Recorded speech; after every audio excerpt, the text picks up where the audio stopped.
In this problem, we are asked to factor again, so the instruction here is to factor. Again, we have a quadratic, ax squared plus bx plus c. So we know what a, b, and c are, but there's a problem. There is something I have to do first. Something about these numbers, these coefficients, and raise your hand if you see what I'm talking about, 18, 33, and 12. These specific numbers require me to do something else first. Carol? What's that? I'm not going to rearrange them because what I want x squared to be first, and then x, and then a constant. What's that? They are all multiples of 3. Good. Now, because these are all multiples of 3, this adds an extra step. I'm telling you right now, you have to do this first. If you forget to do this step, it will change what you end up with at the end. These are all multiples of 3, so we have to begin by taking out what they have in common. Once I have done that, I can do my x method. 18 divided by 3 gives me 6, so this is 6x squared. 33 divided by 3 gives me 11, so this is an 11x. And 12 divided by 3 gives me 4. So here is what we're actually going to do. This little 3 that we have, that we just pulled out to the front, we factored it out. That 3 is just going to hang out in front and not do anything until the very, very end. So what we are going to do right now is we're going to set up our x method. And it's the same thing it always is. A times c, b at the bottom. A is the denominator. But what I would like everyone to do right now to make sure we don't forget this, in our final answer, we know at the end we're going to get some binomials. We're going to take that little 3 that we pulled out in front, and we're just going to put it in front at the end, because that's going to be part of our final answer.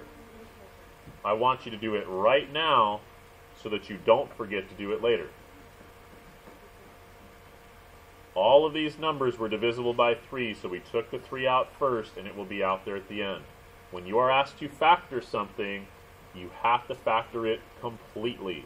Take out what they have in common, and we will use x method with what's left.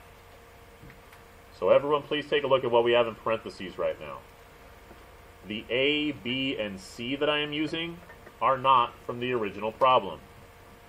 The a, b, and c that I am using are from what's left after I took out the 3. So a is 6. B is negative 11. C is 4. So I'm not using the original numbers to do this. I'm using what's left after I factored out a 3. Let's fill out the x method. A times c, 6 times 4 would give me 24. B would give me negative 11. Our denominators, a, are 6's. So here's what we need. Raise your hand once you know what the numbers are, but again, I need 2 numbers. They will multiply to make positive 24, but they will add to make negative 11. So they'll multiply to make a positive, they'll add to make a negative. Johnny. Very good. Negative 3 and negative 8.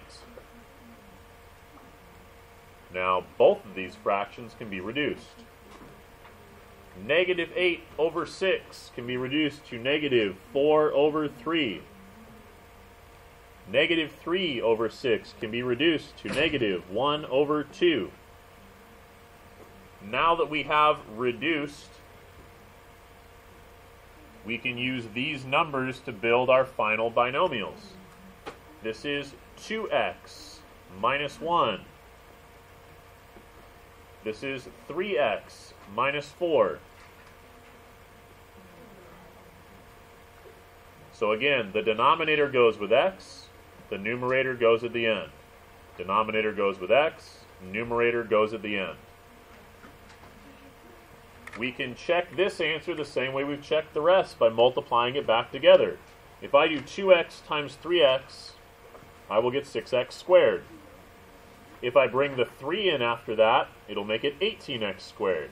So we can work backwards to go back up to the original problem if we want to check our answer. Again, the big difference here, you had to take out the 3 first before you could take out anything else for the x method. Take out the 3 first and then set up the x method.